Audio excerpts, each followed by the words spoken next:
Y a ver. eh, sí, ya está grabando. Ya chicos, entonces comencemos con el temita de esta semana. Esta semana como tal, ya, se podría decir dos temas juntos, porque el primero es de neumonía y el segundo ya es como de shock séptico, ya, sepsis. Entonces, es algo extenso. Si yo veo que dura bastante como tal, lo que vamos a hacer es unos 10 minutitos de receso ya, no se preocupen. Entonces, ahí voy a estar calculando el tiempo. Tipo, si la primera parte lo acabo a las 6 aprox, va a haber un receso, así que normal. Entonces, el tema de esta semana es antibiótico terapia. Ya saben como que las reglitas de lo que es asesoría, realizar el pre y post test, no faltar más de 3 veces, si no hay un cambio con los que están en la lista de espera, presentar justificación si en caso puede, y mantener lo que es cámara, inicio y final de la ponencia, ¿no? Y sobre todo, traten de no estar muy tensos con la clase, porque como les digo, esto no es algo así como en la universidad de teoría. Acá creo que todos estamos para aprender, así que chicos, no se preocupen por eso. Y como es largo, tengan siempre, creo, un vaso con agua o algo por el estilo, porque de esa manera no les causa tampoco sueño y es bueno siempre estar como que un poco hidratado, ¿no? Entonces, comencemos con lo que es neumonía. Vamos a ver primero una pequeña introducción, ¿ya? La neumonía como tal, chicos. A ver, mm, creo que es algo que siempre vemos muy seguido ahora que estamos rotando, por ejemplo, ustedes que están en M3, creo que cuando roten por infecto va a ser una de las cosas más comunes que vean. Y acá van a poder como que reconocer no solamente qué lo caracteriza, sino como cómo tratarlo, ¿no? Cómo es el tratamiento en sí, ¿ya? Y esto va a ir en base a esquemas, ¿ya? En base a guías, y son bastantes, pero yo voy a darles como que el más importante, que tal vez creo yo que es el que viene en el examen. Ujú.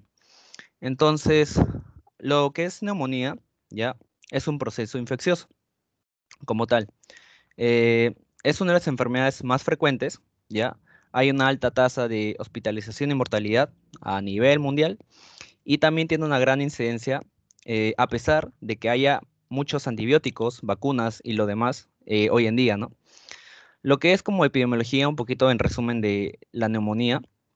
En países ricos, tenemos las infecciones del sistema respiratorio inferior en sexto lugar. Esa fue una estadística en el año 2019. En lo que son países pobres, estas infecciones del sistema respiratorio inferior estuvo en segundo lugar, ¿ya? En países ricos sexto y en países pobres en segundo lugar.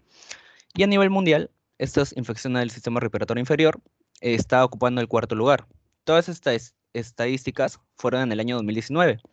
Ahora, en Estados Unidos se vio que hay un mayor compromiso ya de estas infecciones del sistema respiratorio en personas mayores de 65 años, ¿ya? Este dato es ya del año 2017 como tal. Ahora, lo que es la neumonía, siempre recuerden que hay tipos. Cuando uno habla de neumonía como tal, creo que el más general que uno se refiere es el neumonía adquirida en la comunidad, ¿ya?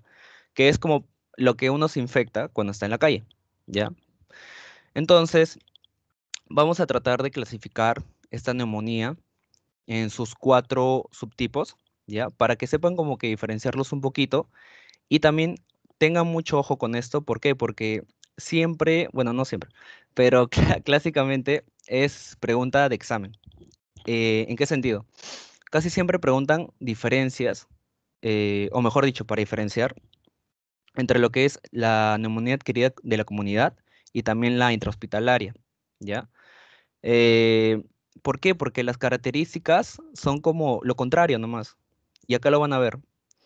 Primero tenemos la neumonía adquirida en la comunidad o extrahospitalaria, ¿ya? Esta es la que se adquiere fuera del hospital, o también por sus siglas NAC, ¿ya?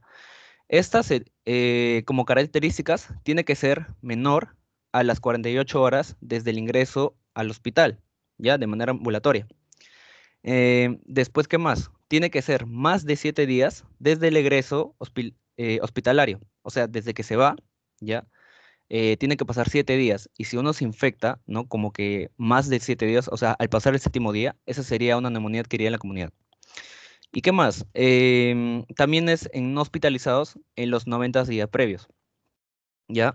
Entonces, como resumen, este tipo de neumonía tiene que ser en menor de 48 horas desde que ingresó al hospital, tiene que haber pasado más de 7 días desde que se va al hospital para que sea catalogada como igual, adquirida en la comunidad, y son en no hospitalizados en los 90 días previos. ¿Ya? ¿Qué más? Ahora tenemos la neumonía intrahospitalaria. Hay que saber diferenciarlo del otro caso. ¿Ya? Esa también es llamada nosocomial u hospitalaria. Y a diferencia del anterior, este sí va a ser o se va a adquirir pasando las 48 horas desde que uno ingresó al hospital. O sea, cuando uno ingresa al hospital, ¿ya? Y pónganse que pasan 2 días, 48 horas, y empieza con estos síntomas, ¿ya? Que son lo que uno caracteriza a la neumonía, este sería catalogado como una neumonía intrahospitalaria, ¿ya? Si hubiera sido antes, por ejemplo, si hubiera ingresado al hospital y se hubiera, tipo, manifestado estos síntomas al primer día, o sea, no ha pasado todavía 48 horas, este sería la neumonía adquirida en la comunidad, ¿ya? Por su misma característica, como lo dice. Entonces, siempre tengan esa diferencia en mente.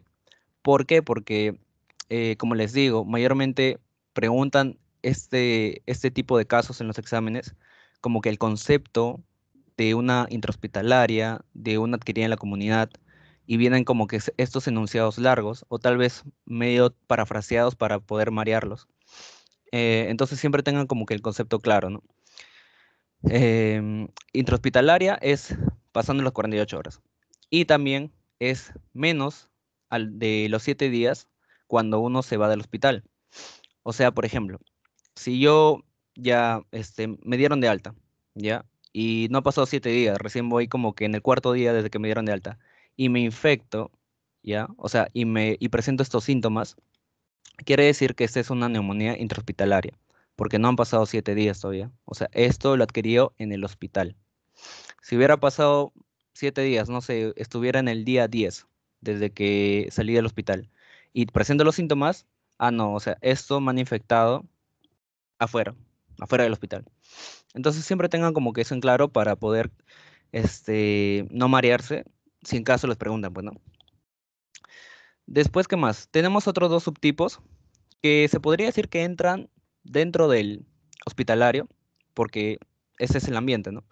Tenemos la neumonía asociada a los cuidados de salud, que es en pacientes hospitalizados, mayor o igual a 2 días, dentro de los 90 días de la infección, en pacientes que viven en albergues, que están sometidos a terapia endovenosa, a quimioterapia o en tratamiento de heridas, y que estén dentro de los 30 días de la infección. Y también a los atendidos en el hospital o en clínicas que realicen hemodiálisis. Entonces, eso también tenganlo en cuenta. Y el último subtipo es la neumonía asociada al ventilador. Como su nombre lo dice, es un paciente que está sometido ya a ventilación mecánica y por medio de este es que puede algún microorganismo ingresar e infectarlo, ¿no? Con neumonía. Esta es una complicación pulmonar que se desencadena después de las 48 a 72 horas de la intubación endotraqueal. Y entre paréntesis tenemos, o sea, lo que es ventilación mecánica como tal. Entonces, estos son los 4 subtipos. Prioritarios, creo que los 2 primeros, pero también como consejo le diría que, bueno, los 2 primeros ya están muy quemados en preguntas. Entonces tengan cuidado que pueda venirles tal vez del concepto de asociado a los cuidados de la salud o de asociados al ventilador, ¿no? ¿Y qué más? Ya. Entonces, como medio resumen, ya saben, lo que es neumonía adquirida en la comunidad, menos de 48 horas desde que ingresa, más 17 días desde que se va, y es en no hospitalizados en los 90 días previos, ¿ya? Intrahospitalaria es también llamado nosocomial hospitalaria. Este ya es pasando las 48 horas desde que ingresó, es menos desde los 7 días de que ya se fue. Luego tenemos la neumonía asociada a los cuidados de salud, que es en hospitalizados mayor o igual a 2 días, dentro de los 90 días de la infección, que viven en albergues, sometidos a terapia endovenosa, quimio o heridas, en los 30 días de infección. y que sean atendidos en el hospital o en la clínica de hemodiálisis. Y también tenemos el último, que es la neumonía asociada a ventilador, que como tal es cuando ya está el paciente sometido a ventilación mecánica. Y esto se encadena después de las 48 a 72 horas de esta intubación. Ahora vamos a darles algunos datos en general, ¿ya? Em, y sobre todo, hablando de la que es este subtipo, porque como le digo, cuando uno habla de neumonía, más se refiere a la neumonía adquirida en la comunidad. Es el más común, creo yo. Hay más incidencia, entonces es el que siempre es más sometido a estudios, ¿no? Generalidades de lo que es la neumonía adquirida en la comunidad. Como dice su nombre, este es una enfermedad infecciosa, ¿ya? Es una enfermedad infecciosa que se da extrahospitalario, fuera del hospital, es que uno se infecta de esta enfermedad. Y ataca sobre todo a lo que es el parénquima pulmonar, ¿ya? Siempre recuerden eso. Es causa de morbimortalidad, una de las más comunes, y los signos y síntomas son muy variables. Por eso como que dificulta un poco el diagnóstico, sobre todo a nivel respiratorio, ¿no? Porque se puede parecer mucho a otras enfermedades. Lo que es epidemiología.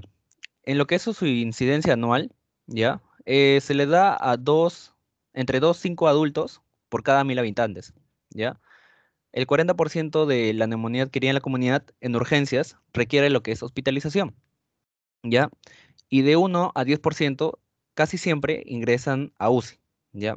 La neumonía siempre es una enfermedad que si no es resuelta, al menos en poco tiempo, los pacientes es muy probable de que lleguen a unidad de cuidados intensivos, ¿no? Es la primera causa de muerte por infección, ¿ya?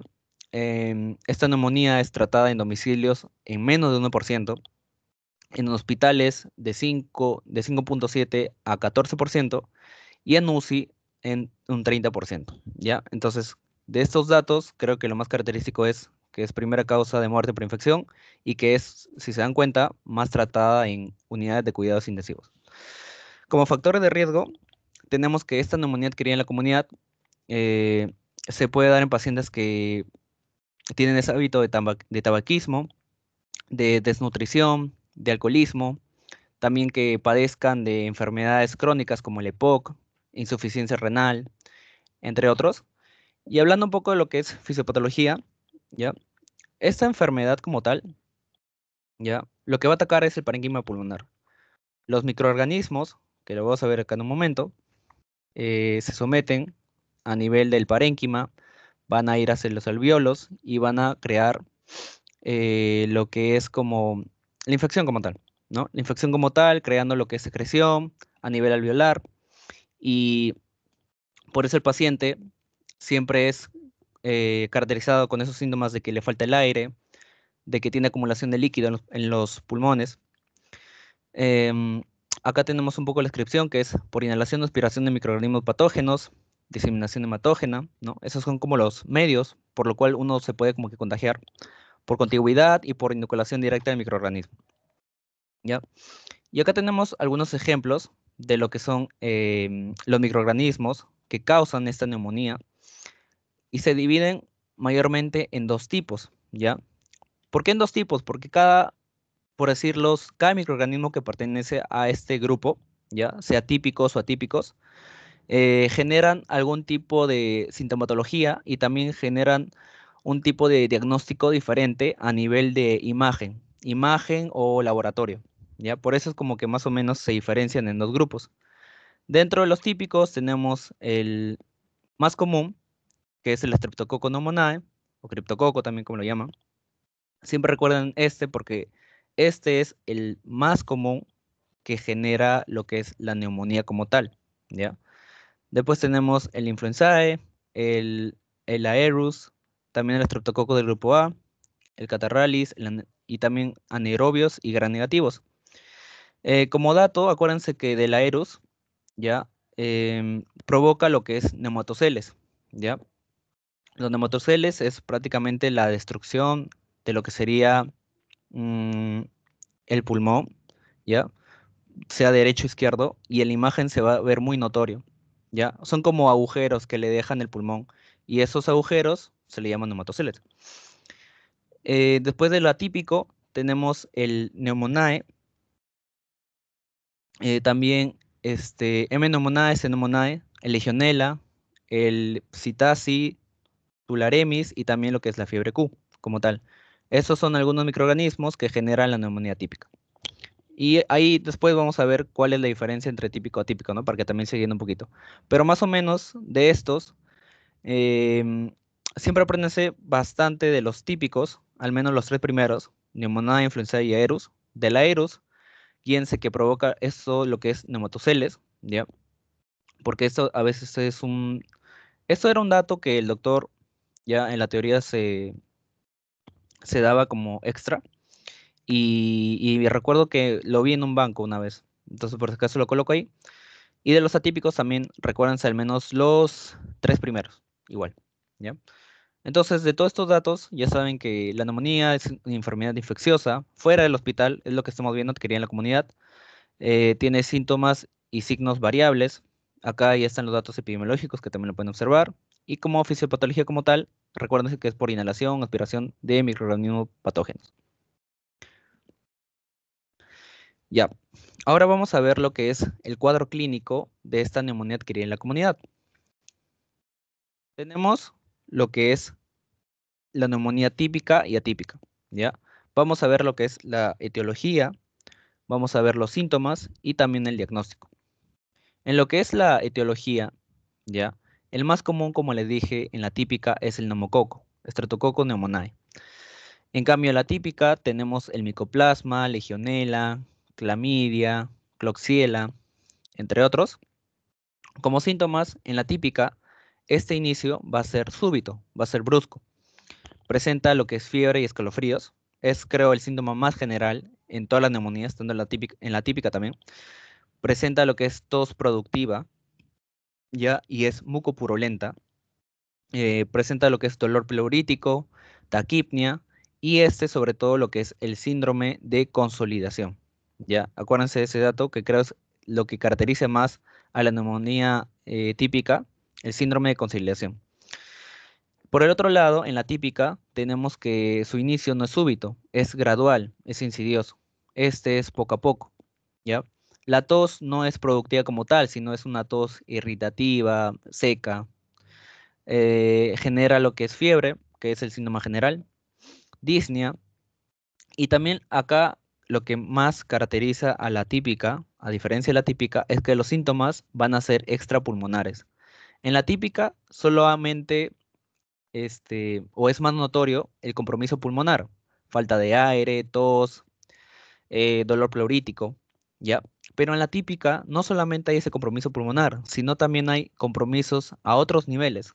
Por ejemplo, hay cefaleas, hay mialgias, hay atralgias, hay síntomas gastrointestinales. Entonces, creo que esa es una de las características que más se diferencia con la típica. Tanto, por ejemplo, este es inicio súbito, este es insidioso. Acá es tos productiva, acá es más seca, y acá el compromiso es pulmonar y va a haber síndrome de consolidación. Y acá el compromiso no solamente es pulmonar, sino va a haber síntomas extrapulmonares, cefaleas, mialgias, entre otros. Hablando de lo que es el diagnóstico, vamos a tener lo que es la condensación lobar y también se va a presentar lo que es el broncograma aéreo. ¿Ya? Es también una de las características en imágenes que más representa a esta neumonía típica.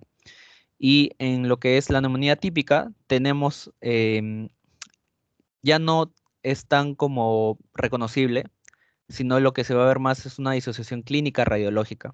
Ya no va a haber una coincidencia como que lo que presenta el paciente, porque como le digo, los síntomas son extrapulmonares y vemos en las placas que hay compromiso pulmonar. Entonces, más o menos por ese lado va. En diagnóstico, los diagnósticos, sobre todo, va a ser por la clínica, ¿no? Por la clínica como tal. Los síntomas respiratorios, ¿ya?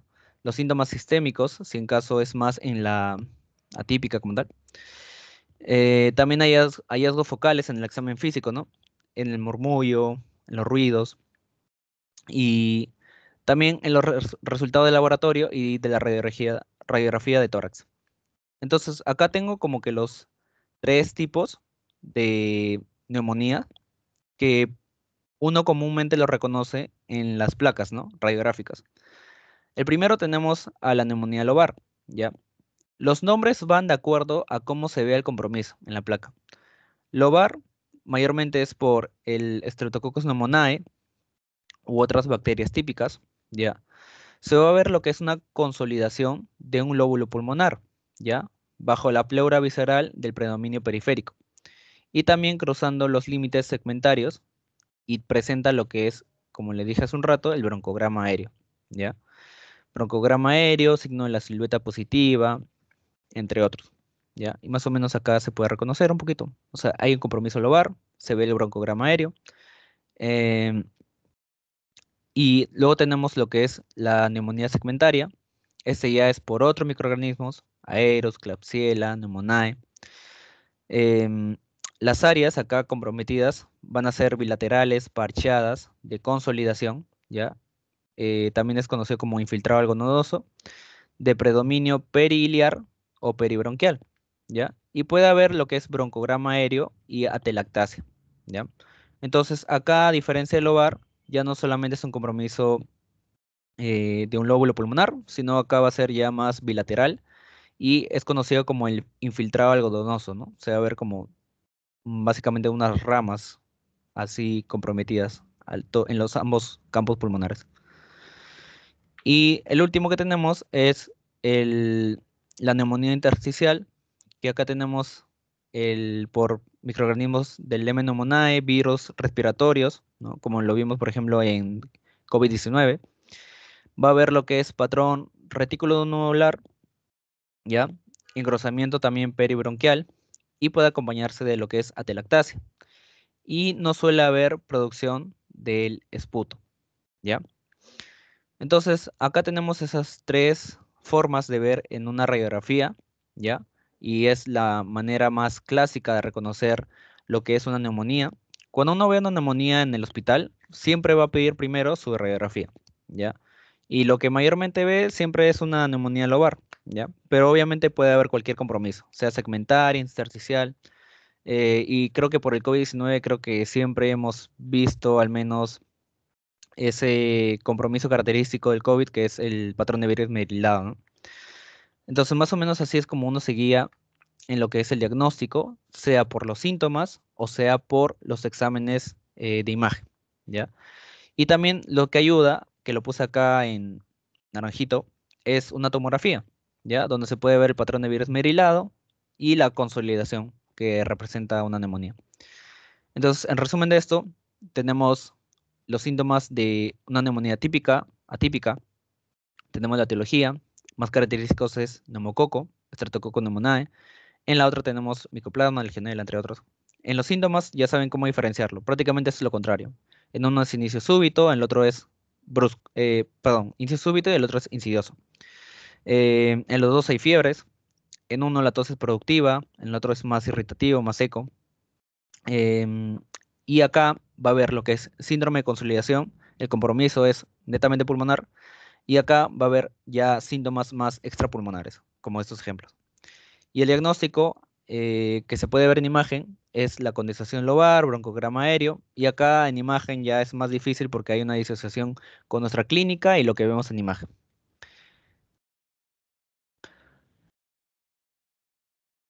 Ahora, una vez que ya sabemos cómo reconocer ya la neumonía, siempre es, ahora, ¿cómo lo tratamos? ¿No? ¿De qué manera lo tratamos?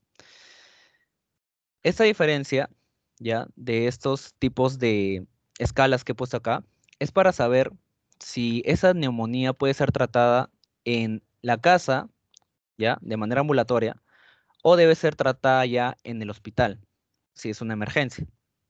Entonces, lo que primero se debe hacer es una estratificación. Estratificación es como clasificar. Clasificar si podemos tratarlo en la casa o tenemos que ir de emergencia hacia el hospital para tratarlo, ¿no? Entonces, para ello, en la estratificación tenemos estas dos escalas, que es el CRB-65, que algunos también lo conocen como el CUR, pero bueno, entre el CRB y el CUR hay una diferencia, y ahorita lo vamos a ver. Y el otro es el PSI, ya que también lo vamos a ver en un momento. Primero vayamos con el CRB 65, ¿ya?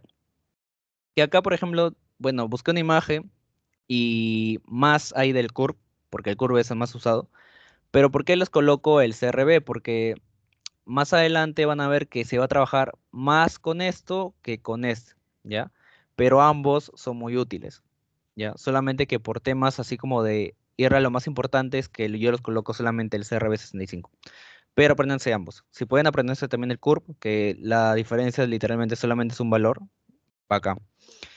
Entonces, tenemos el curve 65 o CRB 65. ¿Qué son ambos? Son una escala para la estadificación de riesgo de mortalidad y manejo de la neumonía, ¿ya? Como sus siglas dice, vamos a utilizar cada letra para recordarnos cuáles son los valores que debemos medir en el paciente. La C es de confusión. Aquí vemos si el paciente está confuso o no. El R es para ver la frecuencia respiratoria, si tiene más de 30 o menos de 30. El B es para ver la presión arterial, si tiene más de 90 sobre 60 o menos de 90 sobre 60. Y el 65 ya vas por la edad, si tiene mayor o igual a 65 o menor a esa edad. Entonces, y la U, que estaba en ese apartado, pero bueno, lo borré solamente para tal vez no confundir, pero la U se refiere a la urea, ¿ya? Entonces, eh, si el paciente, por ejemplo, está confuso, le sumarías un punto, ¿ya? Si el paciente está, su frecuencia respiratoria más de 30, también le sumas un punto. Si tiene una presión arterial menos de 90 sobre 60, también se le suma un punto. Y si su edad es mayor o igual a 65 años, también se le suma un punto.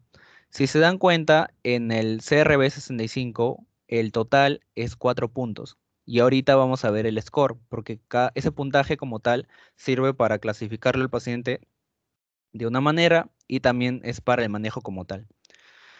Entonces, bueno, ese es con respecto al CRB. Si fuera el CUR 65 sería sobre 5 puntos, ¿ya? Porque acá falta este apartado de la urea. Pero como no es el caso, como solamente estamos viendo el CRB, vamos a puntuarlo todo sobre 4 puntos, ¿ya? El total. Entonces, la interpretación como tal. ¿Qué pasa si es 0 puntos el paciente? ¿Ya?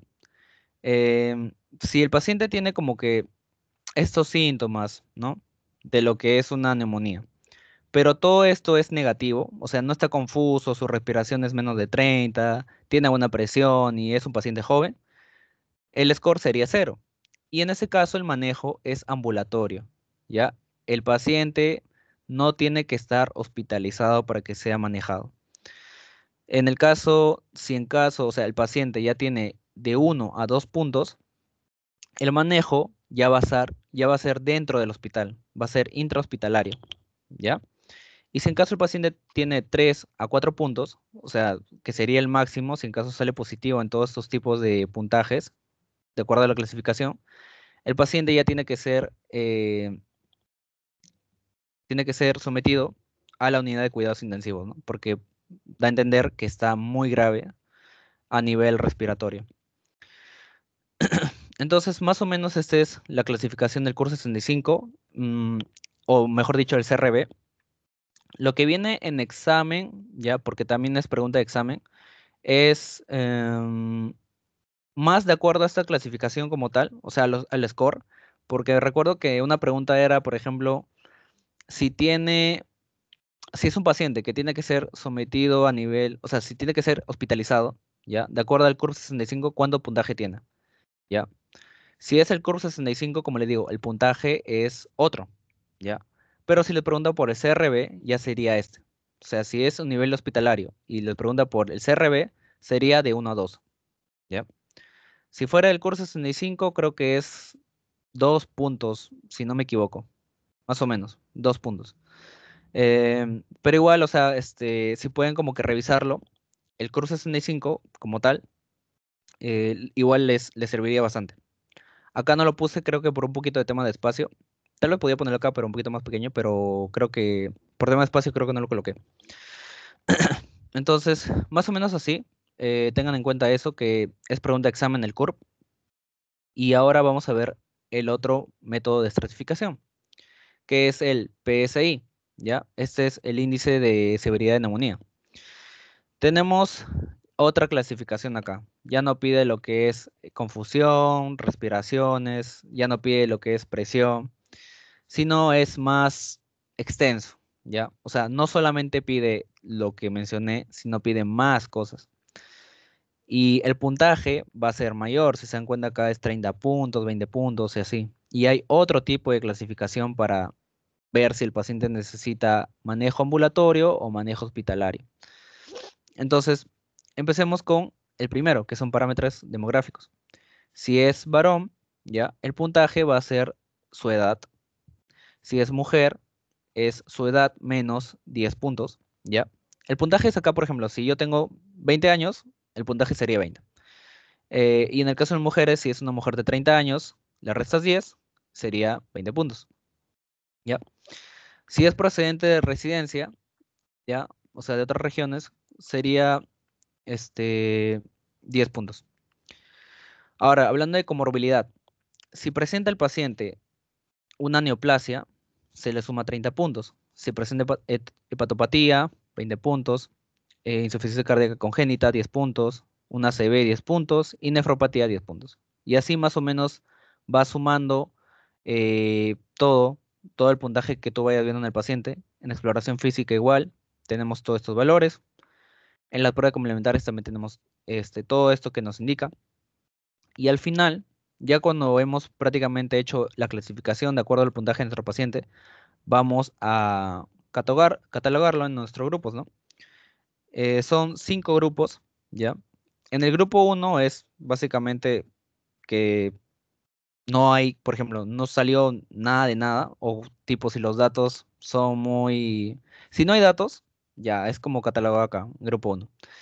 En el grupo 2 es cuando el paciente ya tiene menos de 70 puntos. Después de haber hecho todo este sistema de evaluación de puntaje y obtiene menos de 70 el paciente, sería un manejo ambulatorio. Ya. Si después de haber hecho todo este puntaje tiene de 71 a 90, sería sometido a observación y reevaluación para ver si va a ser manejo ambulatorio o manejo hospitalario. Ese sería como que el entremedio. En el grupo 4 tenemos el paciente tiene de 91 a 130 puntos, ¿ya? En el caso de este paciente ya tiene que ser hospitalizado, ¿ya? E incluso hay que ver si es sometido a UCI. Y en el grupo 5, que ya es más de 130 puntos como tal, em, hay que igual ser sometido a hospital y ver también si es amerita lo que es ser sometido a unidad de cuidados intensivos. Entonces, más o menos estos dos son lo que se maneja para ver si es de manejo ambulatorio o hospitalario un paciente con neumonía. Acá les coloqué como que por así decirles, el resumen, se podría decir, para que tal vez no se compliquen tanto, ¿ya? Manejo ambulatorio. ¿Cuándo es un paciente debe ser manejo ambulatorio? Cuando su curso 65 es 0 puntos, ¿ya? Porque ustedes saben por acá, si ya tiene un punto, ya es hospitalario. Pero acá estamos hablando solamente ambulatorio. Si CRB 65 es 0 puntos, es ambulatorio. Y si el PSI, ¿no? El índice de severidad de neumonía, es menor a 70 puntos, también es ambulatorio. Ahora, ¿cuándo ya debe ser hospitalario o incluso sometido a unidad de cuidados intensivos? Cuando el CRB 65 ya es mayor a un punto y el PSI ya es mayor a 70 puntos. Fuera de la clasificación por grupos, ¿no? De 71 a 90, 91 a 130. Estos ya son más para clasificarlo, por ejemplo, si necesita ser sometido o, o a hospital o a UCI, ¿no? Pero hablando de hospital en general, si ya tiene más de 70, ya debe ser ya debe ser hospitalizado. Igual acá, igual acá, si es ambulatorio, igual acá. Entonces, esto sí también tengan en cuenta porque al menos lo que es el CURP viene o ha venido en exámenes. El PSI no tanto, pero siempre es también tenerlo en cuenta, ¿no?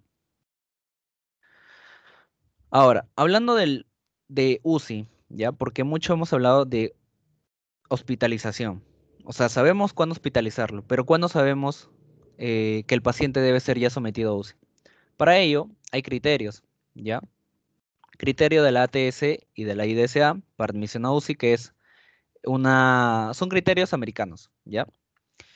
Existen dos tipos de criterios mayores y criterios menores, ¿ya? Quiere decir esto mayor o menor de acuerdo a la gravedad de estos síntomas. Y al menos en criterios mayores, acá solamente son dos. En criterios menores, acá son como unos 8 o 9 más o menos, ¿ya? Pero ¿qué pasa? Para que sea sometido a UCI el paciente, acá en criterios mayores, al menos uno tiene que ser positivo, ¿ya? Es decir, que el paciente necesite ventilación mecánica o que necesite de soporte vasopresor, ¿ya? Si en caso necesita al menos uno de los dos, ya, el paciente debe ser sometido a UCI. Ahora, hablando de criterios menores, al menos tres de estos criterios tienen que ser positivos. Si solamente tiene dos, no debe ser sometido a UCI. Tienen que ser al menos tres, ¿ya? Y tenemos algunos ejemplos, que la frecuencia respiratoria sea mayor a 30, el PAFI debe ser menor a 250, hay infiltrado multilobar, hay confusión, el boom es mayor a 20, hay leucopenia de 4000, eh, trombocitopenia que es menor a 100.000, hipotermia es menor a 36 grados y también hay hipotensión, donde la presión arterial diastólica es menor a 60 y la sistólica es menor a 90. Entonces, más o menos, este criterio es importante porque así pueden diferenciar cuando el paciente no solamente debe estar como que a nivel hospitalario, sino debe ser sometido a UCI. Para eso son estos criterios, mayores y menores, ¿no? En mayores que al menos cumpla uno de los dos, y en menores que al menos cumpla tres de estos 10 o 9 más o menos ahí. Ya. Ahora vamos a ver em, los grupos, ¿ya? Los grupos de la neumonía adquirida en la comunidad, ¿ya? Porque existen lo que son tres grupos, ¿ya?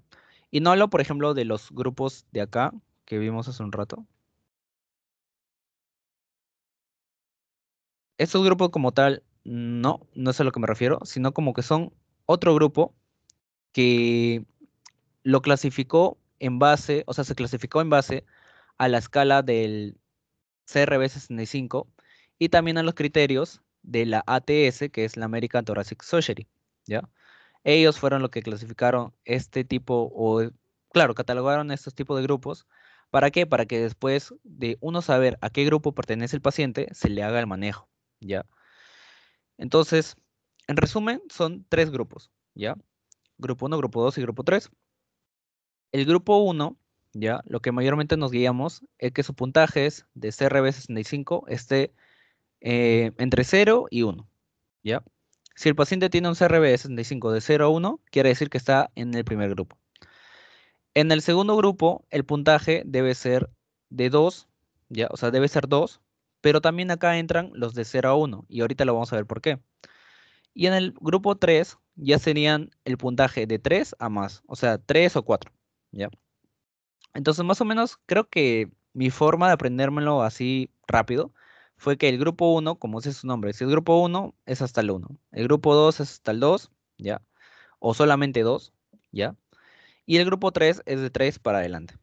Entonces es más o menos guiarse, ¿no? Con el mismo nombre. ¿Qué es lo que representa este grupo uno? Son pacientes sanos, ¿ya? No tienen factor de riesgo como tal. Y si en caso tuvieran factor de riesgos o enfermedades concomitantes, no son tantas o son algo mínimo, por así decirlo. ¿Ya? En este caso de pacientes, si perteneces al grupo uno, el manejo es ambulatorio, netamente ambulatorio. En el grupo 2, donde el CRB 65 es 2, pero también puede ser 0,1. Y acá les explico el por qué. Acá los pacientes con puntaje de 0 a 1 en CRB 65, si tienen condiciones socioeconómicas de riesgo, es decir, que está en un nivel socioeconómico de extrema pobreza, por así decirlo, también entraría en el grupo 2, ¿ya? Y después ya tenemos el CURP 65 que cataloga el puntaje como 2, o sea, no tiene factor de riesgos, no tiene enfermedades concomitantes, pero el CURP es 2, igual acá, o sea, tiene los factores de riesgos, tiene las enfermedades concomitantes y el puntaje es 2. Entonces, creo que la única diferencia acá es que acá se puede incluir pacientes que tienen CUR 65, 0 y 1, pero que tengan la extrema pobreza, ¿ya? O sea, tienen un compromiso socioeconómico. Y muy aparte de eso, separándolo, siempre acá entran los que tienen el curso 65 de 2 puntos, ¿ya? En el grupo 2. Y acá ya recuerden que el manejo es hospitalario, ¿ya? Es en salas fuera de la unidad de cuidados intensivos. Acá todavía no es sometido a UCI. Ahora, vamos a ver con el grupo 3. El grupo 3, como les dije, el CURP tiene que ser de 3 a más, ¿ya? O sea, puede ser 3 o 4, ¿ya? Em, ¿Y qué más? Ah, ya. No tiene factor de riesgos para lo que es este microorganismo originosa y tampoco para Aerus. Tiene factor de riesgo para originosa o tiene factor de riesgo para Aerus resistente a lo que es la meticilina, ¿ya? Entonces, si en caso ya presentan este tipo de pacientes, este sí necesita ser sometido a la unidad de cuidados intensivos. Ujú. Si en caso, ya saben, recuerden, más que las características, acá se trabaja bastante con el CRB, ¿ya? Si el CRB tienen 3 o 4, ya, el paciente debe ser sometido a unidad de cuidados intensivos. Así como lo vimos hace un rato, ¿no? Acá si el paciente tiene 2, debe ser sometido a nivel intrahospitalario. O sea, debemos llevarlo al hospital. Y si solamente tiene 0 o 1, ya, el manejo es ambulatorio. Ujú. Entonces, más o menos por ahí es que se pueden guiar. Sé que es un poco, tal vez, tedioso tantas características, o sea, sanos, sin factor de riesgo, acá 0,1 y así con factor de riesgo y todo lo demás. Pero tal vez como consejo le diría, solamente aprendas al menos esto, el puntaje, porque con el puntaje ya pueden saber o pueden sacar más rápido a qué grupo pertenece el paciente, ¿ya? Y el grupo es importante porque de acuerdo a eso es que va el manejo. Ahora, vamos a ver el manejo como tal y la antibiótico-terapia, ¿ya? A ver, el manejo debemos realizar primero, o sea, cuando tenemos un paciente que está llegando mal a nivel pulmonar, ¿no? Le falta el aire y todos los síntomas que ya vimos, ¿ya? Primero tenemos que hacerle un soporte, ¿ya? Tenemos que hacerle oxigenoterapia, tromboprofilaxis, entre otros. Todas estas medidas de soporte para el paciente, ¿no? Después también tenemos que hacer la monitorización, ¿ya? Ver cómo vas. Acá dice Surveillance Sepsis, que es, acá lo que trata de ver es que no llegue el paciente, ¿no? A ese estado de sepsis. Y por último, tenemos la antibiótico-terapia, ¿ya? Como medio resumen, la antibiótico terapia va a ser un manejo en las primeras 4 o 8 horas que, por ejemplo, llegue el paciente. Y dentro de las últimas líneas de toda esta antibiótico terapia tenemos a las quinolonas, ¿no? Eso creo que son como que lo más característico. Ahora, eh, tenemos el manejo, ¿ya? O sea, la antibiótico terapia tiene diferentes esquemas, ¿ya? Tiene diferentes esquemas. Recuerdo que cuando yo llevé el curso, ya, o sea, en el siglo pasado, el doctor más colocaba solamente un esquema, que ahorita lo vamos a ver. Pero también coloqué los anteriores, ¿por qué? Porque no sé esta vez en cuál se va a guiar el doctor y igual siento que todo se complementa, o sea, de alguna manera, esto que son recomendaciones de antibiótico terapia empírica, ya en el manejo de neumonía de la comunidad, esto son, o sea, más como datos, ya, son datos y siento que igual deberían tenerlo presentes para que lo complementen, ya, para que lo complementen como tal. Pero va a haber uno que sí les va a servir un poquito más y es en la otra diapositiva, ya. O al menos creo que a mí sí me sirvió bastante y es lo que yo apliqué a la hora del examen. Entonces, tenemos recomendaciones de antibiótico terapia empírica en el manejo de la inmunidad adquirida en la comunidad. Ya, acá lo diferencia en lo que son manejo ambulatorio, hospitalización y cuando ya es una neumonía severa. En el manejo ambulatorio, ¿cuáles son los fármacos de elección? La amoxicilina a dosis elevadas, ¿ya? Cuando hay gérmenes atípicos, que es lo que vimos ya en el cuadro de esos microorganismos típicos y atípicos, si en caso el paciente, o sea, al momento de realizarle examen laboratorio y vemos que es un germen atípico, se le puede dar eritromicina o claritromicina o acitromicina. Si el paciente es alérgico a la penicilina, ¿ya? Eh, igual, se le da eri, claritromicina, ACI y también doxaciclina. Y otros casos, ¿no? Como es, por ejemplo, una aspiración, se le puede dar este tipo de fármacos, amoxicilina con ácido clavulánico y lo que es clindamicina. Ahora, en pacientes que ya están hospitalizados, el fármaco de elección es la amoxicilina vía oral o la ampicilina vía endovenosa. En gérmenes atípicos tenemos la eritromicina o claritromicina o acitromicina vía oral o ciprofloxacino endovenoso. Después, en alergias a penicilina tenemos la cefazolina y otros tenemos en alérgicos a cefalopurinas, considerar por ejemplo lo que es moxifloxacina y levofloxacina. Ya cuando es severa, tenemos estos tipos de fármacos como ceftriaxona, cefroxina, cefotaxina.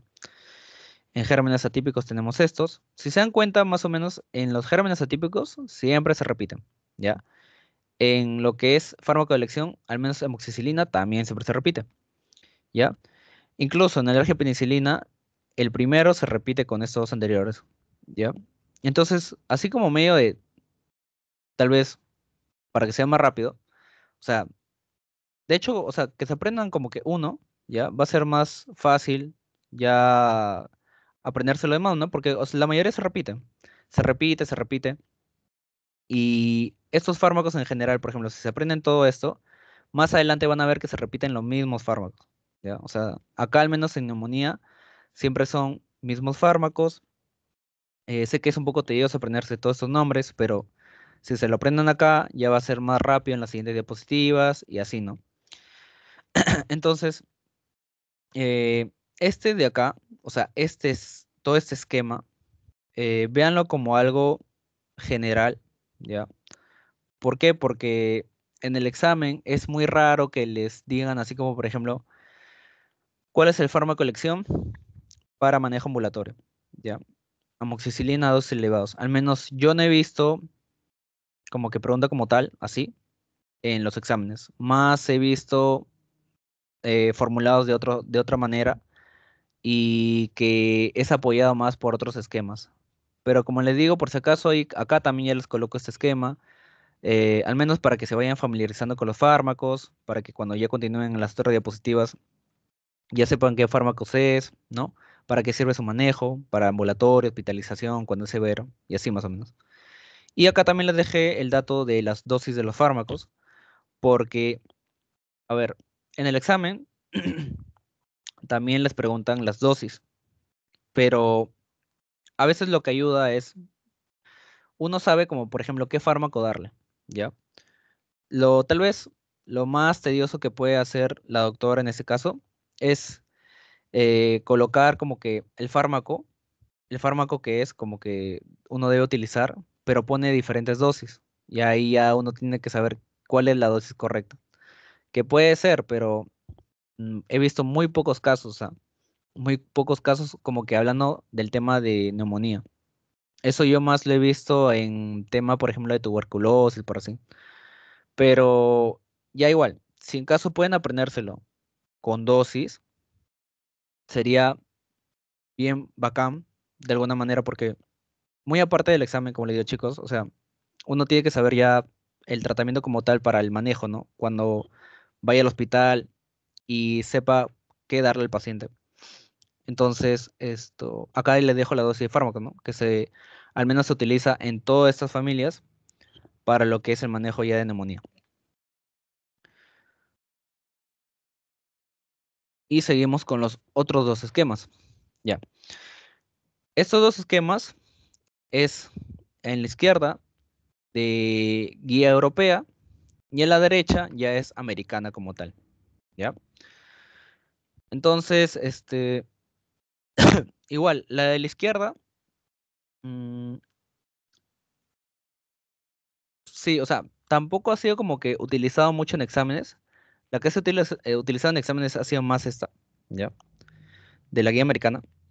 Pero igual, o sea, creo que si pueden como de alguna manera tenerlo como dato importante para saber diferenciar cada cosita. O sea, acá, por ejemplo, te dice que como guía europea, en manejo ambulatorio, ¿cuál es la preferencia? ¿Y cuál es la alternativa? Entonces, estos datos también yo lo considero como que importante. Aunque tal vez no venga ni un examen, tómenlo en cuenta. En guía europea, en manejo ambulatorio, ya que no tiene comorbilidad el paciente. ¿Cuál es el fármaco de preferencia? La amoxicilina o tetraciclina. ¿Y cuál es la alternativa? El macrólido, ¿ya? Un macrólido. De igual, de manejo ambulatorio, pero que ya tiene comorbilidades, de preferencia se utiliza lo que es fluoroquinolona respiratoria y alternativa tenemos igual, macrólidos. Ya cuando el paciente debe ser sometido a nivel hospitalario, de preferencia se utiliza lo que es aminopenicilina más un macrólido y en alternativa tenemos la fluoroquinolona respiratoria y ya si el paciente es sometido a UCI, se utiliza cefalosporina de tercera generación, se le suma macrólido y si necesita una alternativa, se utiliza la fluoroquinolona respiratoria más cefalosporina de tercera generación. ¿Ya? Entonces, más o menos es como que esta guía trata de decirte cuáles son los fármacos de preferencia cuando está a nivel ambulatorio, hospitalario y en UCI, y cuáles son las alternativas, ¿no? O sea, más o menos por ese lado va. Y ahora vamos con el que sí o sí, al menos, deben tratar de memorizarse, ¿ya? Tenemos la guía americana, ¿ya? Eh, esto, o sea, el doctor a veces lo coloca como que solamente la ATS y DSA, que es la americana en sí, del 2019, o también le puede agregar que es guía de Colombia, pero en sí se van a dar cuenta que los datos de acá con los datos de acá son lo mismo, ¿ya? Entonces, si se aprenden como que una u otra, se van a dar cuenta que es lo mismo en sí. Ahora, acá dice grupo uno, grupo 2 y grupo 3. Y no sé si se acuerdan que hace un rato tratamos de diferenciar estos grupos de la neumonía en grupo uno, grupo 2 y grupo 3. Ya, y era justamente para esto. Ustedes, eh, sí, de hecho, y en la hora del examen me pasó que me vino como caso clínico, ¿ya? Me vino como caso clínico y tipo me daban los datos, ¿no? Me decía un paciente de 70 años que está confuso, que por ejemplo su presión es tal, ¿ya? Y su frecuencia respiratoria es tal valor. Entonces, más o menos, yo decía, me está dando todos los datos para poder clasificarlo como que su CURP. Entonces, una vez que saqué su CURP, saqué su puntaje, y ya sabía que era grupo uno, grupo 2 o grupo 3, pero mayormente siempre te preguntan por el grupo uno, ¿ya? Mayormente. Ya sabía más o menos que tenía que trabajar, o sea, en mi mente me refiero, que tenía que trabajar con estos fármacos, sea sin factor de riesgo o con factor de riesgo, pero de acuerdo a eso es como que iba a trabajar. Entonces seguí leyendo el caso clínico y recuerdo que decía, y es un paciente, por ejemplo, que sufre de, no sé, insuficiencia renal, por ejemplo. Entonces, insuficiencia renal ya es en sí un paciente muy comprometido, tiene factor de riesgo, y lo que me preguntaban ahí, ¿qué manejo, o sea, qué fármaco le darías a este paciente? Entonces, si pertenece al grupo uno, ¿no? O sea, les estoy dando el ejemplo de mi examen en ese entonces. Si pertenece al grupo uno y yo sé que es un paciente con factor de riesgo, le daría, o sea, o buscaría al menos dentro de mis alternativas que haya amoxicilina con clavulanato o ácido clavulánico o un macrólido. Entonces, eso es lo que buscaría. Y efectivamente, o sea, eso es lo que había. Había eso combinado con otras alternativas, ¿no? De acá. Y ya, y así es básicamente, o sea, como que lo que va a venir en casos clínicos, hablando de lo que es neumonía. Y como le digo, estos dos, o sea el de Colombia o sea el americano, es básicamente lo mismo, ¿ya? Sí, o sea, es literalmente lo mismo, solamente que se le pone así para diferenciar como que tal vez las guías, ¿no? O sea, la de Colombia o la América en general, pero la información es la misma, o sea, tipos, yo me refiero, si se aprenden lo de acá, es lo mismo que acá. Y ya, entonces, ya saben, los grupos se clasifican de acuerdo al CURP 65. Una vez que ya saben el CURP, o sea, haciendo el puntaje ya mentalmente, viendo el caso clínico, lo que tienen que hacer es ya ir de acuerdo al manejo de lo que piden, ¿no? Si estamos en grupo 1, el paciente no tiene factores de riesgos, ¿qué se le haría? Una amoxicilina, una claritromicina o acitromicina, ¿ya? Si el paciente tiene factores de riesgos, comorbilidades sobre todo, ¿qué se le da? Amoxicilina con ácido clavulánico o clavulanato y, perdón, un macrólido, ¿ya? Entonces, más o menos es así el manejo. Sé que parece un poco complicado, pero ustedes vayan practicando, si pueden, vayan viendo casos clínicos, creo, yo me acuerdo que, o bancos sobre todo, ¿no? Vayan banqueando bastante y así darse cuenta que solamente es una práctica sabiendo el CURP y recordando estos medicamentos. Y así, es bien rápido el manejo. Entonces, ya cuando es grupo 2, se le da macróleo sí o sí, se da penicilina, ¿no? Si en caso tiene el paciente factor de riesgo, o sea, el microorganismo puede ser un bacilo gram negativo, ¿ya?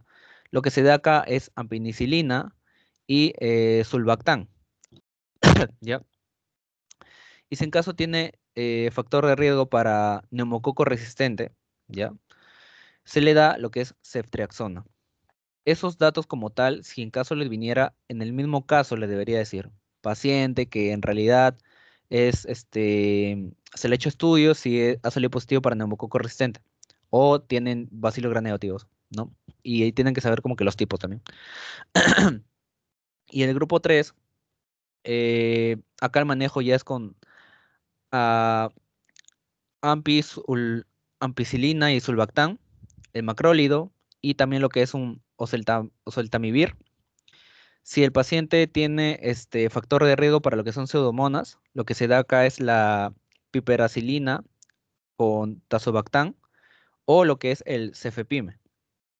Y si el paciente tiene factor de riesgo para el MRSA, que acá les puse sus siglas, es Staphylococcus aureus resistente a la meticiclina, ¿ya? Lo que acá se da el manejo es vancomicina o lo que es linezolid, ¿ya?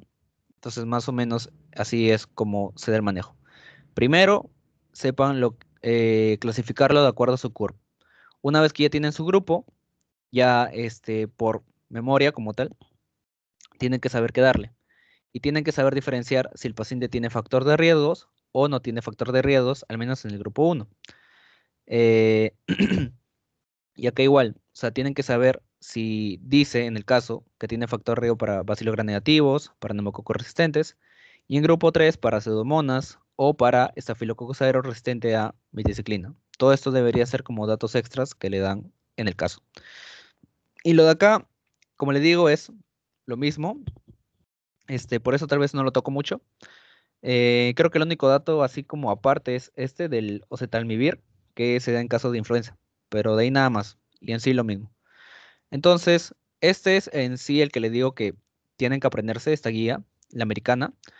La anterior, estos dos, o sea, son más como para que vayan reconociendo cuáles son los fármacos y estos fármacos, cómo, para qué manejo se utiliza, para ambulatorio, hospital o cuando ya es severo. Y el mismo de acá, cuando es ambulatorio, cuál es de preferencia, ¿no? ¿Cuál es la alternativa? Y ya, más o menos así es como deben aprenderse este manejo de antibiótico terapia. Y siempre recuerden que después de todo esto, perdón, después de todo este manejo, si en caso no había efecto en el paciente, se le agregan lo que son las quinolonas, perdón. Ujú. Esa es la última línea. Y por último, ¿cuáles son los criterios para darle alta al paciente? ¿Ya? El paciente tiene que tener tolerancia oral adecuada, eh, también tiene que ver de efervescencia de fiebre por al menos 48 horas, la frecuencia cardíaca y respiratoria tiene que estar dentro de los límites normales, la saturación de oxígeno debe ser superior al 90%, Debe haber soporte social y familiar apropiado y el estado de conciencia basal también tiene que estar adecuado. Entonces, más o menos, chicos, eso es lo que va a la primera parte de neumonía. Sé que son bastantes fármacos, ¿ya? Em, Como le digo, o sea, primero traten de familiarizarse. Creo que este primer esquema es para un poco para familiarizarse con los nombres. La dosis como tal, esto sí ya les recomendaría que aprendan, pero para el manejo ya a nivel de rutina, o sea, cuando ustedes hagan las prácticas, porque siempre tienen que saber las dosis. Y es igual, o sea, es como para ir como que un poco memorizando cómo es el de preferencia o el alternativo en cada caso, y este ya es el que les preguntan mayormente en el examen como tal. Mm, ¿Qué más? A ver, sí. Entonces creo que eso es sobre todo lo que es neumonía. No sé si hasta ahí alguien tiene algún tipo de consulta sobre al menos esta primera parte de neumonía, porque sé que es un poquito complejo, chicos, pero igual, o sea, puedo tratar de resolver algunas duditas que tengo.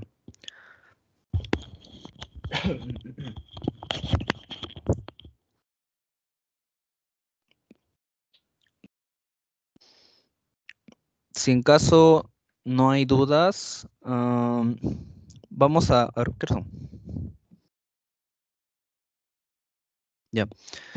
Vamos a dar unos 10 minutitos, o 7 por ahí, 7 minutitos de este receso, y después de eso ya volvemos con la segunda parte, que es un poquito más corto. La segunda sí es un poquito más corta, pero igual para que descansen un poquito, ¿no? Entonces, 7 minutitos y vuelvo ya, chicos. No se preocupen.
Ya chicos, ahora sí, ¿qué tal?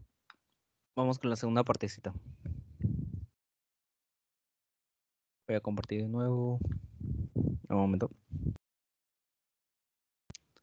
Aprovechando también, estaba revisando lo de la clase anterior del manejo del sistema nervioso vegetativo, ya, y bueno, al menos no tuve el tiempito para agregarlo extra, porque sí me di cuenta que es bastante y hay algunas cosas que un poquito que marean.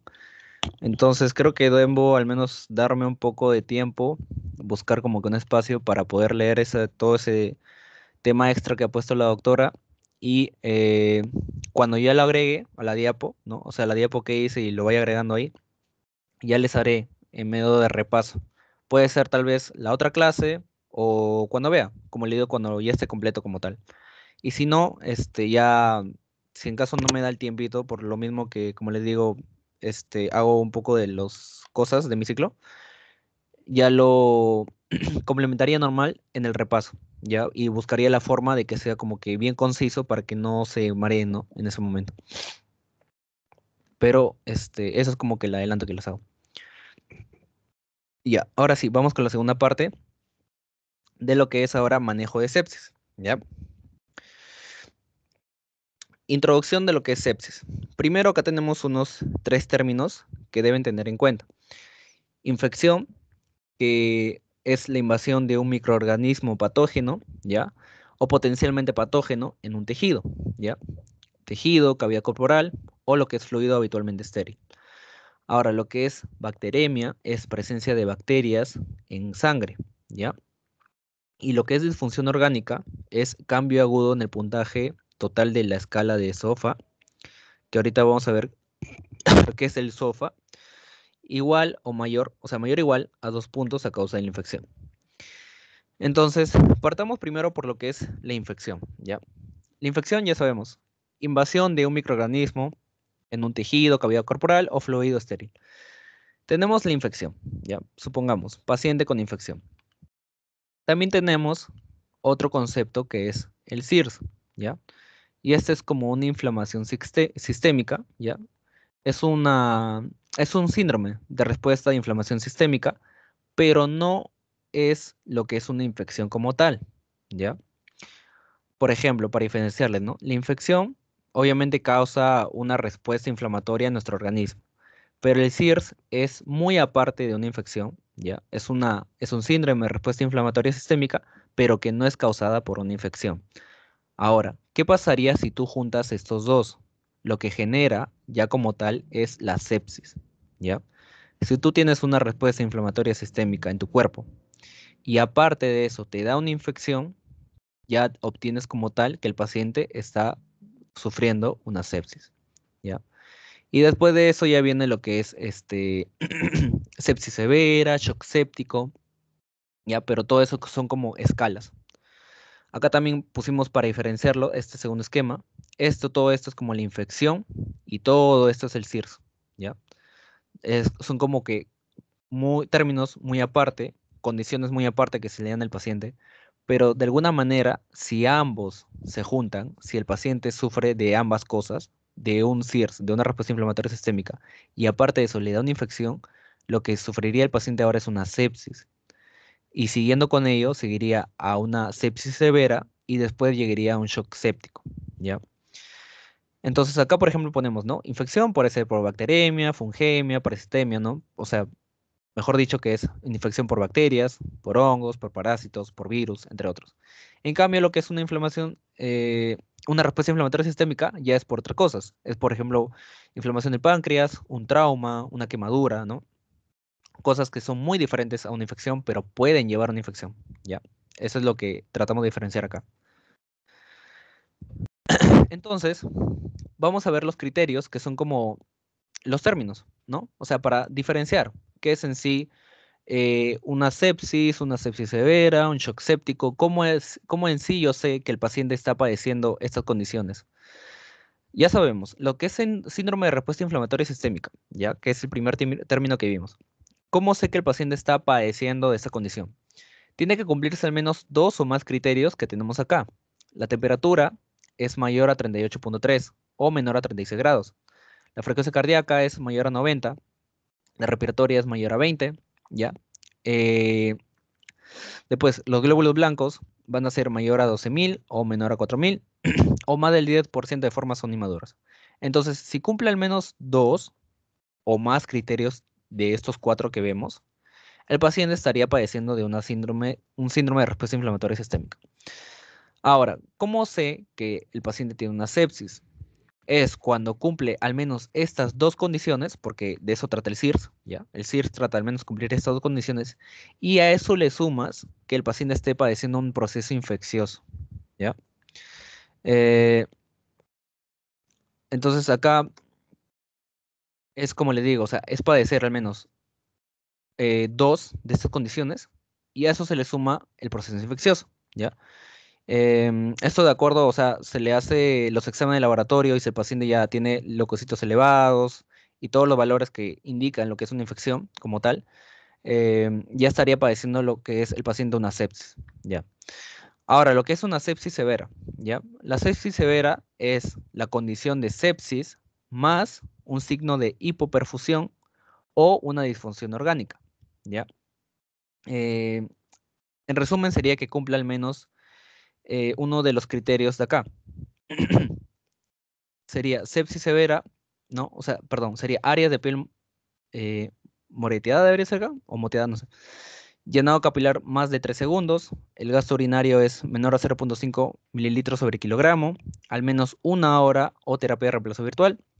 El lactato es mayor a 2 milimoles sobre litros.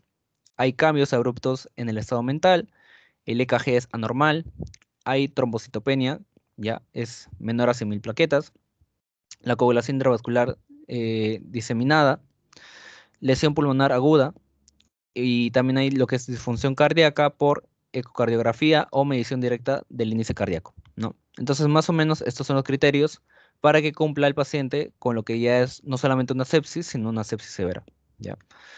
Y por último tenemos lo que es el shock séptico. El shock séptico ya es igual, seguir adicionando, todo es por escalas, ¿no? Primero es el síndrome de respuesta inflamatoria, después sepsis, pasa a sepsis severa y por último shock séptico. El shock séptico es las sepsis severas más hipotensión del paciente, pero así ya totalmente muy grave. La presión arterial media es menor a 60 mililitros de mercurio o es menor a 80 si el paciente es hipertenso, o sea, si sufre de hipertensión, ya, si es menor a 80, ya, igual se puede catalogar, ¿no? A pesar de la resucitación con líquidos, a pesar de que el paciente ya ha sido administrado con líquidos para recuperar esta presión y no hay un cambio, ya sería que está sufriendo un shock séptico. Igual, y para mantener la presión arterial media mayor a 60, requiere dopamina, ya, mayor a 15, este, ahí no recuerdo esa medida, perdón, por minuto, ya, o noradrenalina menor a 0,25 por minuto a pesar de la adecuada resucitación con líquidos, también sería catalogado como un shock séptico. Entonces, más o menos acá les pongo las características para que sepan diferenciar. Mm, pregunta como tal en el examen, no he visto la verdad, o en banco tampoco, pero siempre tengan en cuenta, como les digo, para ya el manejo en, en los hospitales, ¿no? Para que sepa reconocer cuando un paciente está sufriendo de sepsis, sepsis severa o un shock séptico como tal. Ahora vamos a ver lo que es etiología y diagnóstico. ¿Ya? Perdón. Ya. Lo que es etiología, vamos a ver dónde mayormente hay el compromiso, ¿ya? En lo que es la sepsis. Y el mayor porcentaje de los compromisos en sepsis es en los pulmones, en un 40%. El segundo lugar le sigue a nivel intraabdominal en un 30%. Después también es por catéteres intravenosos, ¿ya? Que es en un 5%. También por tejidos blandos, que es un 5%. Y a nivel urinario es un 10%. Los gérmenes que causan lo que son las sepsis con un 62% con mayor predominio son los gramnegativos. Luego tenemos en segundo lugar los gram positivos con un 37% y los hongos con un 1%. Ahora, hablando de lo que es el diagnóstico, ¿cómo nosotros reconocemos que el paciente está padeciendo de un shock o un shock séptico? ¿Ya? Y en realidad es fácil, teniendo en cuenta como que estas dos clasificaciones.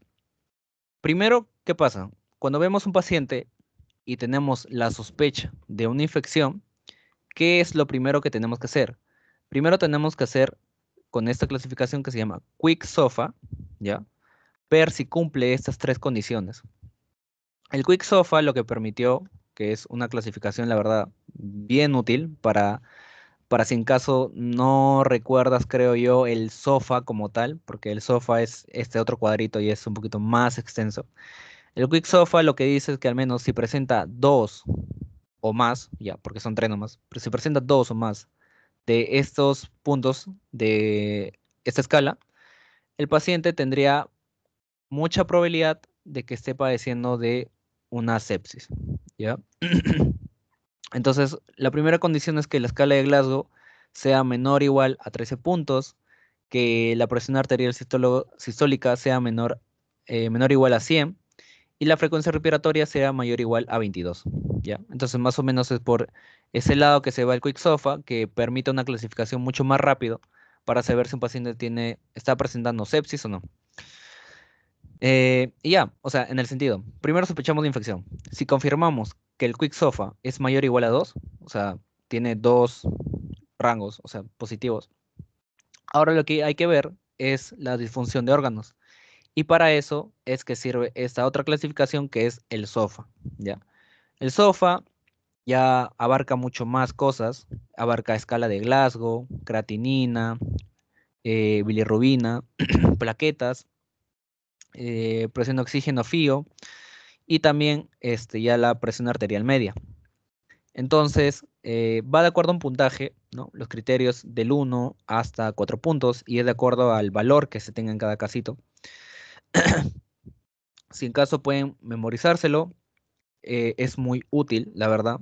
Hablando como que en hospitales, yo creo que siempre es bueno saber cuando un paciente ya está sufriendo de lo que es una sepsis o un shock séptico como tal. Entonces, si pueden aprendérselo, acá. ¿Qué más? Ah, ya. Y el tema de esto es igual que el anterior. Si al menos tienes dos o más, ¿no? Criterios que cumplan, ¿no? De acuerdo al SOFA, el paciente ya estaría catalogado como un paciente que está sufriendo una sepsis. Ujú. Entonces es como que por pasos. Primero, sospechamos de una infección. Aplicamos el Quick SOFA, de acuerdo a sus criterios. Si tiene mayor o igual a 2, lo que seguiría es el SOFA, este de aquí. Igual, si tiene mayor o igual a 2 en puntaje, el paciente sería catalogado como un paciente sufriendo una sepsis. ¿Y qué faltaría para decir que está sufriendo un shock séptico? Solamente ver si al haberle aplicado una reposición de líquidos, ¿ya? Y la presión arterial media sigue menos a 65, el paciente estaría sufriendo de un shock séptico, ¿ya? Y para ello el manejo es aplicar vasopresores, ¿no? Para que la presión arterial media suba y para que el lactato también suba, mayor a 2. Este, a pesar, ¿no? O sea, la condición es que a pesar de que se le ha aplicado vasopresores y se ha tratado de reponer, no sube esto, pero entonces el manejo sería básicamente que hay que reponer estos dos valores, la presión arterial media y el lactato. Hay que tratar de disminuirlo, perdón, en lo que es el lactato. Eh, y ya, y básicamente esto es como que el diagnóstico y la etiología. La etiología ya lo vimos, mayor compromiso en lo que es el pulmones. También ha sido pregunta de examen, chicos, este de acá, lo que es etiología como tal, donde mayormente es la etiología de lo que es el shock. Entonces, en pulmones es el que tiene mayor porcentaje, pero por si acaso también aprendes lo demás. Quién sabe, puede venir como que dónde es menos, dónde solamente tiene un 10%, ¿no? Algo por el estilo que puede venir en preguntas. Y lo que es el diagnóstico del SOFA y el Quick SOFA no se ha considerado en exámenes, pero yo creo que para que ustedes sepan cómo reconocerlo, siempre es bueno también saberlo, ¿no? Y es de acuerdo a este esquema que acá traté de dibujarlo, ¿no? Para que también sepan cómo es el orden. y ahí se pueden aprenderse del sofá, que siempre con tablas, a mí me pasa, pero escribiéndolo varias veces siempre se me queda. Entonces, eso también es como que algo que pueden hacer ustedes. Y ahora vamos a ver el tratamiento como tal, ¿ya? Hablando del tratamiento, ¿cuáles son las formas que primero hay que hacer con un paciente que sufre un shock? ¿Ya? Primero, la resucitación del paciente. Hay que aplicar lo que es fluidoterapia, vasopresores y realizar la monitorización. Después, hay que tratar la infección. Acuérdense que no solamente es un síndrome inflamatorio, sino que el paciente está sufriendo también una infección. Hay que identificar el foco de esta infección, hay que hacer hemocultivo u otros tipos de muestras, hay que aplicar antibiótico terapia para atacar el microorganismo y bueno, el control del foco, ¿no? Ujú. Y el último paso es tratamiento de soporte. Una vez que hayamos hecho todo esto anterior, hay que aplicar este tratamiento de soporte para mantener estabilizado al paciente. ¿Cuáles son los pilares del tratamiento como tal? Después de todo esto, vieron como que de manera de resumen qué es lo más importante de tratar en cada paso. Entonces, lo principal es resucitación hídrica, antibiótico terapia y medidas de control del foco. ¿Ya? Primero vamos a ver la resucitación, que es el cuadro de acá de la derecha. En resucitación inicial tenemos a la primera hora, a las 3 horas, a las 6 y a las 24. A la primera hora lo que se hace es una resucitación con cristaloides, ¿ya? Tenemos que iniciar retos de volumen iniciales con bolos de hasta 30 centímetros cúbicos sobre kilogramo. Hay que reducir también lo que es la tasa de infusión, si aumento de la presión de cavidades cardíacas, sin mejoría hemodinámica concurrente. Ya, esa es como que a la primera hora. A las 3 horas, ¿qué se hace? Hay que medir el lactato a nivel sérico, ¿ya? También hay que iniciar ya lo que es la antibiótico terapia de amplio espectro, preferiblemente dentro de la primera hora, ¿ya? Pero igual, este, lo toman acá, o sea, primeras 3 horas, pero por eso lo aconsejan, ¿no? El antibiótico terapia de preferible se hace dentro de la primera hora. Y también hay que obtener al menos 2 hemocultivos previos al inicio del tratamiento y si estos no implican un retraso mayor a 45 minutos. Ujú. ¿Qué sigue? A las 6 horas eh, hay que medir la glucosa, si está en menor a 180. En pacientes ventilados, las presiones macetas, besetas, perdón, van a ser menor a 30 centímetros de agua. Y de hemoglobina va a ser mayor a 7 miligramos sobre decilitro. Y las plaquetas tienen que ser mayor a 20.000 si el paciente tiene alto riesgo de sangrado. Y después, a las 24 horas, vemos esta la presión venosa central, ¿no? Con estos valores. La presión arterial media, igual con estos valores. Gasto urinario, saturación de oxígeno venoso central. El lactato y acá también te dice que en pacientes con lactato elevado, el objetivo es disminuir el lactato, ¿no?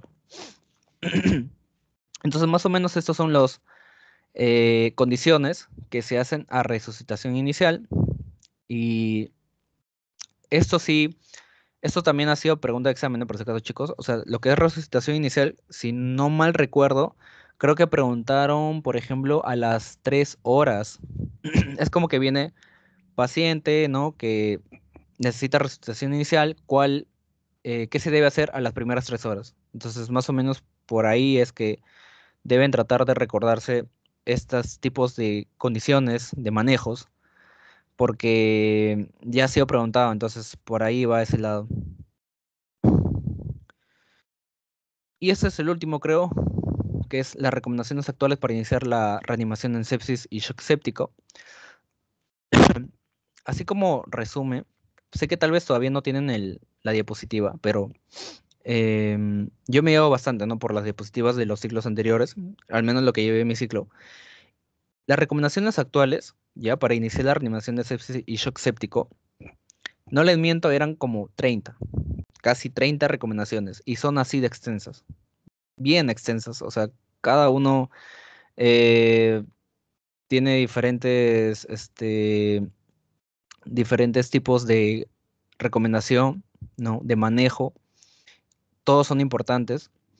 Entonces, hablando de tiempo, yo sé que a veces no hay mucho tiempo para memorizarse todo esto, o al menos yo en un inicio lo veía como que voy a demorar mucho. ¿Cuál fue tal vez mi truco que hice yo? Al menos en la diapositiva que hizo el doctor, él dejó como que palabras mm, resaltadas, por así decirlo, ¿ya? Así como lo acabo de hacer yo. Palabras así en rojo. El doctor mayormente lo deja en amarillo. Pero solamente esas palabras, ¿ya? O sea, esa oración, solo que yo me memorizaba, ¿ya? ¿Por qué? Porque al menos hablándose de memorizarse todo el texto así tal cual, yo lo veía muy tedioso. Entonces solamente memorizaba como que lo más importante, que es lo resaltado.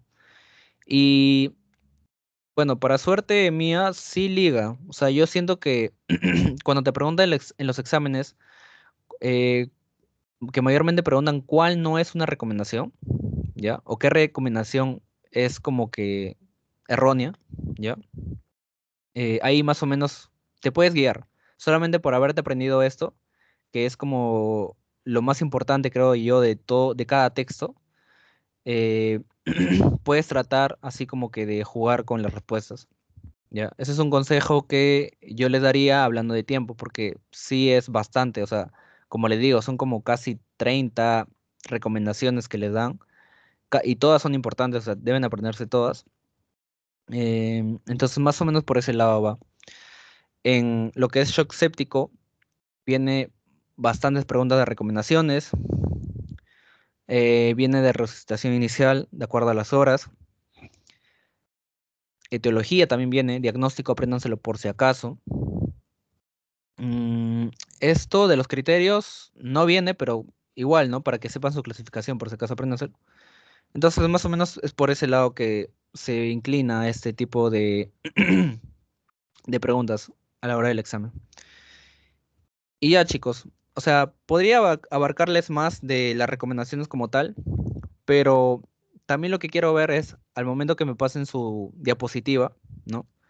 Eh, la actual, ¿no? La que vayan a hacer esta semana. Quiero ver si la doctora todavía, o el doctor, pone todavía estas recomendaciones o ya no las pone. Pero igual, como les digo, traten de ver siempre las palabras resaltadas y memoricen esas palabras resaltadas porque es lo que más les va a ayudar al momento de resolver el examen. Entonces, eso sería, creo, sobre todo esta semanita, chicos. Yo sé que el tema es bien extenso. Hemos demorado casi 2 horas. Sé que no ha habido, tal vez ese minutito de repaso de la semana anterior, ¿ya? Y lo que pasa es que quería hacer un repaso, pero al final, como no tengo como que el tema completo, todavía como que no puedo hacerles más preguntas, ¿no? Entonces, fácil cuando ya complete el tema como tal, cuando ya lo revise, ya hagamos un repaso mejor de la semana 2. ¿Y qué más? Ah, ya. Entonces, de manera general, como les digo, en sepsis, apréndanse bastante lo que son las recomendaciones, que son como casi 30 que les digo, y apréndanse sobre todo las palabras resaltadas, ya para que les sea más fácil. Apréndanse la etiología, eh, y tengan en cuenta siempre cómo diferenciar sepsis, shock séptico, ¿no? Ya es para manejo de ustedes, ¿no? Para su rutina diaria en el hospital. Y en lo que es neumonía, apréndanse bastante la diferenciación de síntomas, la etiología, o sea, los tipos de agentes que causan, sea la típica o la típica, y de las guías que mostré, la europea, la americana y qué más, y una anterior que le decía que es más para que se familiarizan con los nombres de los fármacos. Apréndanse los tres, pero dentro de los más importantes es el último, ¿ya? La americana. Ese es el que más viene en